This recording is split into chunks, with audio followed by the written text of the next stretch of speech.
Hello friends, आप सभी का स्वागत है 11 फिजिक्स क्लासेज में। आज हम लोग बात करेंगे एक VBI लॉन्ग क्वेश्चन का जो हमेशा क्लास 12 के एग्जाम में पूछे जाते हैं। तो इस वीडियो को ध्यान से जरूर देखिए और इसको आप लोग अपने कॉपी पे नोट कर लीजिएगा और प्रैक्टिस जरूर कर लीजिएगा, क्योंकि ये हमेशा एग्जाम में पूछे जाते हैं क्लास 12 के बोर्ड के एग्जाम में। तो चलिए इस थ्योरी को किस तरह से सॉल्व करते हैं, आप इस वीडियो को ध्यान से देखिए और इसको VBI पहले कर लीजिएगा, क्योंकि ये एग्जाम में बहुत बार पूछा हुआ है। तो हम बात करते हैं सबसे पहले डायग्राम का। कह रहा है क्या बाबू कि एक समान रूप से आवेशित वृत्ताकार छल्ले के कारण अक्ष पर स्थित बिंदु पर उत्पन्न विद्युत क्षेत्र ज्ञात करना है। तो बाबू एक छल्ला बनाएंगे। ये छल्ला इस तरह से एक रिंग बन जाता है और ये रिंग जो होता है एक समान रूप से आवेशित है। कैसा है? तो ये एक समान रूप से आवेशित छल्ला है। अब इस छल्ले के कारण हमें क्या निकालना है बाबू? विद्युत क्षेत्र की गणना करना है। कहाँ पर? तो एक्स एक्सिस पर ज्ञात करना है। ध्यान से इस वीडियो को देखिए। मान लिया कि छल्ले का केंद्र जो है वो O है और त्रिज्या जो है वो कैपिटल R है। इस छल्ले का केंद्र O से स्मॉल x दूरी पर कोई बिंदु P है। ध्यान से समझिएगा, इस छल्ले का केंद्र बिंदु O है और त्रिज्या कैपिटल R है और इस केंद्र बिंदु O से ये x दूरी पर कोई बिंदु P है। अब इस P बिंदु पर इस छल्ले के कारण विद्युत क्षेत्र की गणना करना है, विद्युत क्षेत्र की तीव्रता का मान ज्ञात करना है। तो बाबू हम लोग क्या करते हैं, इस P पॉइंट पर हमें x एक्सिस में फाइंड करना है। तो यहाँ पर क्या है कि इस छल्ले के कारण यहाँ पर दो एक्सिस का फॉर्मेशन होता है। एक तो हमारा ये y एक्सिस और एक हमारा x एक्सिस। इसको हम dy वेक्टर बोल देते हैं, क्योंकि y एक्सिस में है। ये माइनस DE y वेक्टर कर लेते हैं, क्योंकि ये डाउनवर्ड है, ये नीचे की ओर है इसलिए माइनस DE y वेक्टर, ये ऊपर की ओर है इसलिए DE y vector. y vector का मतलब हुआ कि बाबू y एक्सिस में इलेक्ट्रिक फील्ड और ये डाउनवर्ड है, नीचे y एक्सिस में इलेक्ट्रिक फील्ड। बट हमें तो P पॉइंट पर निकालना है। तो P पॉइंट पर निकालने के लिए ये x एक्सिस होगा। तो x एक्सिस के लिए हम क्या करते हैं, ये d cos थीटा कर लेते हैं। क्या कर लेते हैं बाबू? d cos theta. जैसे कि जानते हैं x एक्सिस को cos थीटा और y एक्सिस को sin थीटा से डिनोट करते हैं। अगर इनका मैग्नीट्यूड फाइंड करना होगा तो हम ये फाइंड कर लेते हैं d वेक्टर। ये हम इसको मिला देते हैं और ये इसका मैग्नीट्यूड अगर नीचे की ओर करेंगे तो ये भी हमारा DE वेक्टर हो जाएगा। इसको हम मिला देते हैं। ये हमारा एंगल थीटा, ये भी हमारा एंगल थीटा। तो खैर हमें P पॉइंट पर क्या निकालना है? विद्युत क्षेत्र की तीव्रता निकालना है। किसके कारण? इस रिंग के कारण। तो बाबू हम इस रिंग के छोटे से पार्ट की बात करेंगे, अल्पांश भाग की बात करेंगे। मान लिया कि इसका छोटा भाग जो है वो AB है, जिसकी लंबाई जो है वो DL है। तो जैसे कि आप जानते हैं लंबाई अगर छोटा रहेगा तो उस पर वितरित आवेश की मात्रा भी छोटा रहेगा। अब इस छोटे आवेश के कारण हम इस बिंदु P पर विद्युत क्षेत्र की तीव्रता निकालेंगे। इस स्मॉल पार्ट यानी कि इस रिंग के पूरे भाग की बात ना करके छोटे से भाग की बात करेंगे, AB की बात करेंगे। AB के कारण यानी कि AB पर जितने विद्युत आवेश है उस आवेश के कारण बिंदु P पर विद्युत क्षेत्र की तीव्रता जितनी होगी वो हमें पहले निकालना है। तो मान लिया कि यहाँ से यहाँ की दूरी जो है बाबू वो A है। कुछ भी मान सकते हैं, x y z कुछ भी मान सकते हैं। तो x मान लिए हैं तो हम यहाँ के दूरी a मान लिए। जैसे कि a अगर हमको निकालना होगा तो बाबू a जो है वो हाइपोटेनस है यानी कि कर्ण है। अगर इसको निकालना होगा तो परपेंडिकुलर स्क्वायर प्लस हम क्या करेंगे, under root capital R square plus ये x स्क्वायर कर लेते हैं। ये a का वैल्यू हो गया। कभी भी थ्योरी बनाइए तो डायग्राम बनाने के बाद आप उस डायग्राम के बारे में जरूर एक्सप्लेन करिए। ये हम ऊपर से किए हैं, आप नीचे से भी कर सकते हैं, ये आपके ऊपर डिपेंड है। इसको हम A डैश और B डैश कर सकते हैं, इसको भी हम DL ले देते हैं। बाबू हम नीचे से करेंगे तो ऐसे डायग्राम खींचेंगे, या तो आप ऊपर से बनाइए या फिर नीचे से बनाइए। हम इस डायग्राम के बारे में लिख लेते हैं कि माना स्मॉल आर त्रिज्या, कैपिटल आर त्रिज्या है, कैपिटल आर त्रिज्या माने हैं, माना कैपिटल आर त्रिज्या का एक छल्ला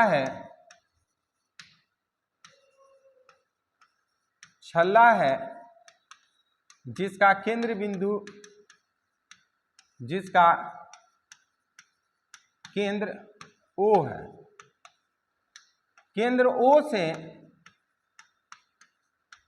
से x दूरी पर बिंदु P है, जिस पर विद्युत क्षेत्र की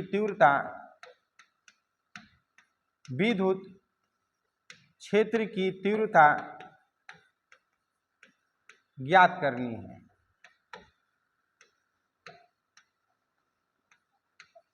तो बाबू हम इस रिंग के बारे में या इस डायग्राम के बारे में कुछ 2 लाइन लिख लेते हैं कि माना कैपिटल आर त्रिज्या का एक छल्ला है जिसका केंद्र बिंदु O है और केंद्र O से x दूरी पर कोई बिंदु P है जिस पर क्या करना है, विद्युत क्षेत्र की तीव्रता ज्ञात करना है। तो हमको क्या विद्युत क्षेत्र तीव्रता ज्ञात करने के लिए हम क्या करते हैं, पहले छल्ले के अल्पांश भाग dl पर विचार करते हैं, यानी कि इसकी जो छोटी सी लंबाई है।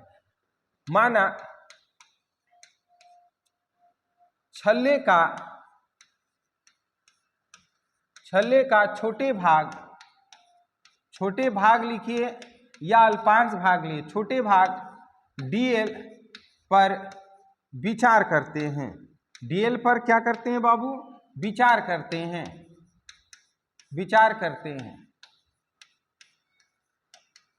जिस पर आवेश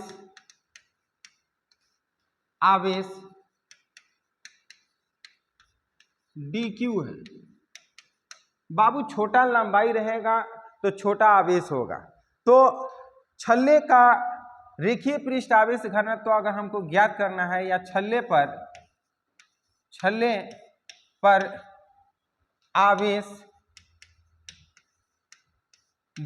आवेश अगर हमको ज्ञात करना है तो लिख सकते हैं dq बराबर लैम्डा इंटू dl। क्या हम करेंगे बाबू, dq बराबर लैम्डा इंटू dl। अब ये सवाल है कि ये फॉर्मूला कहाँ से आया है, तो यहाँ पर आप दिखा सकते हैं कि लैम्डा इज इक्वल टू होता है q बाई dl होता है। क्या होता है बाबू, q बाई l कर लेते हैं, इसको हम यहाँ पर दिखा लेते हैं। लैम्डा जो होता है वो रेखीय आवेश घनत्व होता है, और रेखीय आवेश घनत्व बराबर होता है आवेश बटा में लंबाई, यानी कि एकांक लंबाई पर वितरित आवेश की मात्रा को रेखीय आवेश घनत्व कहते हैं।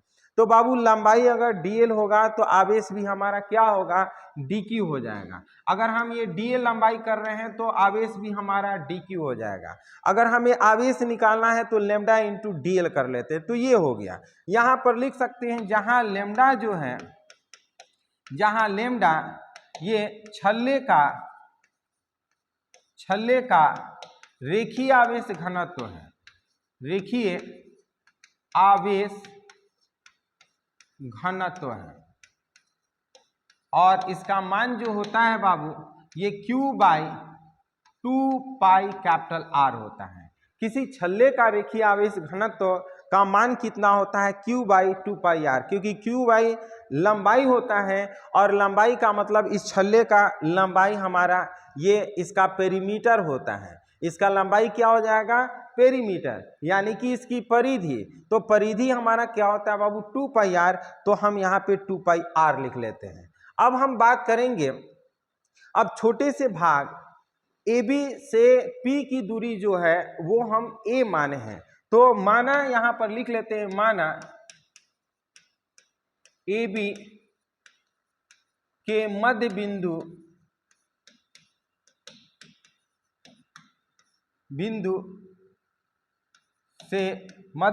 से P की दूरी स्मॉल a है, a माने हैं। अतः हम लिख सकते हैं अल्पांश भाग या छोटे भाग अल्पांश भाग AB के कारण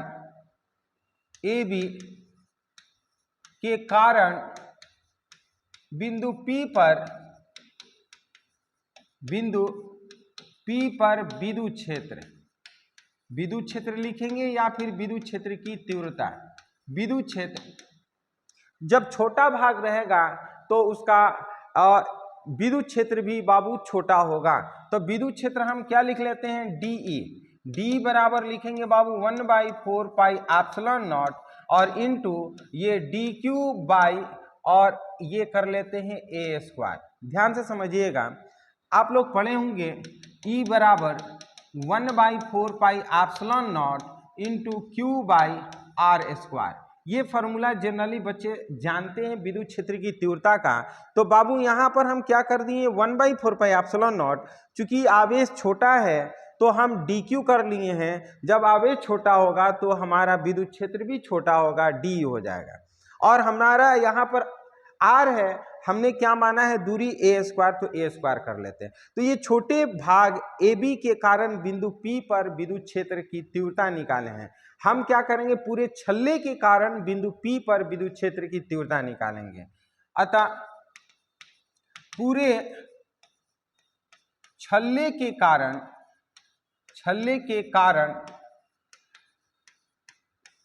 बिंदु P पर विद्युत क्षेत्र या विद्युत क्षेत्र की तीव्रता भी लिख सकते हैं, विद्युत क्षेत्र की तीव्रता। तो बाबू एक चीज आपको बताना चाहेंगे कि जब भी पूरे की बात करते हैं, टोटल की बात करते हैं, तो हम समाकलन यूज करते हैं। तो हम लिख सकते हैं क्या, E is equal to integration, ये 0 से लेकर के 2 पाई आर कर लेते हैं। 0 से 2 पाई आर इसलिए करते हैं क्योंकि लंबाई हमारा सर्कुलर रिंग का यानी कि वृत्ताकार छल्ले का, मान लेते हैं किसी पॉइंट से स्टार्ट होकर के यानी कि 0 से स्टार्ट होकर ये पूरे, हम सर्कुलर की बात करते हैं, पूरे छल्ले की बात करते हैं, तो 0 से ये पूरा इसका परिधि 2 पाई आर होता है, इसलिए हम 2 पाई आर कर दिए। तो अब हम क्या करते हैं, ये डी कॉस थीटा कर लेते हैं बाबू, डी कॉस थीटा ना, डी कॉस थीटा। अब सवाल ये कि डी कॉस थीटा ही क्यों करते हैं, कॉस थीटा इसलिए करते हैं बाबू कि एक्स एक्सिस में है, एक्स एक्सिस पर हमारा पी बिंदु है, इसलिए पी बिंदु पर हमको निकालने के लिए टोटल हम डी कॉस थीटा कर लेते हैं। अब देखिए E इज इक्वल टू क्या करते हैं, इंटीग्रेशन 0 to 2 पाई आर, और जैसे कि जानते हैं डी के वैल्यू हम रख लेते हैं 1/4 पाई एप्सिलॉन नॉट और इनटू हम क्या करते हैं D Q by A square, और ये कर लेते हैं बाबू कॉस थीटा कर लेते हैं, ये D Q A square into cos theta. और जानते हैं बाबू कॉस थीटा बराबर दिया हुआ है, कॉस थीटा बराबर दिया हुआ है, हम लिख सकते हैं, यहाँ पर फिगर में आप देख सकते हैं cos theta base by hypotenuse होता है। ये थीटा हमको निकालना होगा तो ये बेस हो जाएगा, ये हाइपोटेनस हो जाएगा। तो हम लिख सकते हैं इसके जगह पर cos theta is equal to x by a कर लेते हैं। क्या कर लेते हैं बाबू, एक्स बाई ए। अब इसके जगह पर हम लिख सकते हैं E is equal to integration 0 to 2 pi r और 1/4 pi epsilon not into d q के जगह पर बाबू हम डी क्यू का मान रख लेते हैं लेमडा इंटू डी एल और बाई ए स्क्वायर और इंटू कॉस थीटा के जगह पर एक्स बाई ए कर लेते हैं। यहाँ पर दिखा देंगे since d q is equal to होता है लेमडा इंटू डी एल, जैसे कि पहले हमने यूज कर लिया है। अब इसको कैलकुलेशन करते हैं, E is equal to 0 to 2 pi r और ये हमारा हो जाएगा 1/4 पाई एप्सिलॉन नॉट इंटू ये हम लिख सकते हैं लैम्डा डी एल और बाई ये ए क्यू हो जाएगा और बाबू ये कर लेते हैं इंटू एक्स कर लेते हैं। अब देखिए जो वैल्यू कांस्टेंट होता है उसको हम बाहर निकाल लेते हैं और जो वैल्यू कांस्टेंट नहीं होता है उसको अंदर छोड़ देते हैं। तो यहाँ पर देखिए किसका इंक्रीजमेंट हो रहा है, यानी कि 0 से 2 पाई आर किसका वैल्यू बढ़ रहा है, हम देख रहे हैं कि लेंथ का। ये रिंग का जो रिंग हमारा है वो 0 से लेकर के ये कितना हो जा रहा है 2 पाई आर बन जाता है। तो लेंथ को छोड़ करके बाकी सबका वैल्यू कांस्टेंट है, इसको बाहर निकाल लेते हैं। तो E इज इक्वल टू बाबू 1/4 पाई एप्सिलॉन नॉट और into lambda x by a q, और इंटीग्रेशन हम कर लेते हैं ये क्यू इंटीग्रेशन 0 से 2 पाई आर, और ये कर लेते हैं बाबू dl ना। अब dl का इंटीग्रेशन जो होता है बाबू l होता है, याद रखिएगा integration of dl is equal to l होता है। तो E is equal to 1/4 pi epsilon not into lambda के जगह पर बाबू लिख लेते हैं q बाई 2 पाई आर लिख लेते हैं। लेमडा के जगह पर क्या लिखेंगे, ये q बाई 2 पाई आर होता है, यहाँ पर दिखाएंगे lambda is equal to q by 2 pi r होता है। ये 2 पाई आर ही क्यों लिखेंगे, क्योंकि इस रिंग का हमको निकालना है रेखीय आवेश घनत्व, तो q बाई 2 पाई आर आवेश बटा में लंबाई होता है, लंबाई इसका 2 पाई आर, और इंटू x बाई कर लेते हैं ए क्यू, ये x बाई ए क्यू कर लेते हैं, और इसका वैल्यू हम लिख लेते हैं dl के जगह पर l, और ये 0 से लेकर के 2 पाई आर कर लेते हैं। जैसे कि आप जानते हैं E is equal to 1/4 pi epsilon not into q by 2 pi r और इंटू एक्स बाई, और a के जगह पर बाबू a का वैल्यू हम पुट कर लेते हैं, ये वैल्यू पुट करते हैं r square plus x square का पावर ये 1/2 कर लेते हैं, और ये a का वैल्यू, लेकिन हमारा पावर 3 है तो हम क्या कर लेते हैं 3/2। ध्यान से समझिएगा, a का वैल्यू होता है r square plus x square का पावर 1/2 और पावर 3 है तो कर लेते हैं। यहाँ पर हम l के जगह पर 2 पाई आर कर लेते हैं, और यहाँ पर दिखा देंगे कि बाबू a इज इक्वल टू हम लोग का था r square plus x square का पावर 1/2। जो भी वैल्यू यूज करते हैं साइड में उसको दिखा दीजिए, ताकि देखने वाले चेक करने वाले को समझ में आ जाएगा कि कहाँ से आप वैल्यू यूज कर रहे हैं। तो a के जगह पर हम a का वैल्यू पुट कर दिए, पावर 3 है तो 3/2 कर लेते हैं। अब जो कटने वाला रहेगा कटा देते हैं, देखिए ये कट जाएगा, सो हमारा E इज इक्वल टू हो जाएगा बाबू 1/4 पाई एप्सिलॉन नॉट इंटू ये QX अपॉन ये कर लेते हैं r square plus x square का पावर ये 3/2। ये हमारा विद्युत क्षेत्र की तीव्रता आ गया, किसके कारण, तो किसी छल्ले के कारण, किसी रिंग के कारण, किसी एक्स एक्सिस पर। अब इसकी विशेष स्थिति ज्ञात करते हैं, स्पेशल केसेस की बात करते हैं। स्पेशल केसेस जैसे कि जानते हैं, फर्स्ट केस की बात करते हैं, यदि बाबू x is greater than capital R, then if लिख लेते हैं if x is greater than capital R, then हम कर क्या सकते हैं बाबू, ध्यान से समझिए, यदि x का वैल्यू R से अगर बहुत बड़ा होता है तो हम R को क्या करते हैं, छोड़ देते हैं। तो R को छोड़ देते हैं तो हमारा E इज इक्वल टू बन जाता है 1/4 pi epsilon not into QX upon R को छोड़ेंगे तो ये 2 कट जाएगा तो x का पावर 3 हो जाएगा, एक कट जाएगा, सो E इज इक्वल टू हो जाएगा 1/4 pi epsilon not into Q/x square. ये विद्युत क्षेत्र की तीव्रता है किसी रिंग के कारण एक्स एक्सिस पर।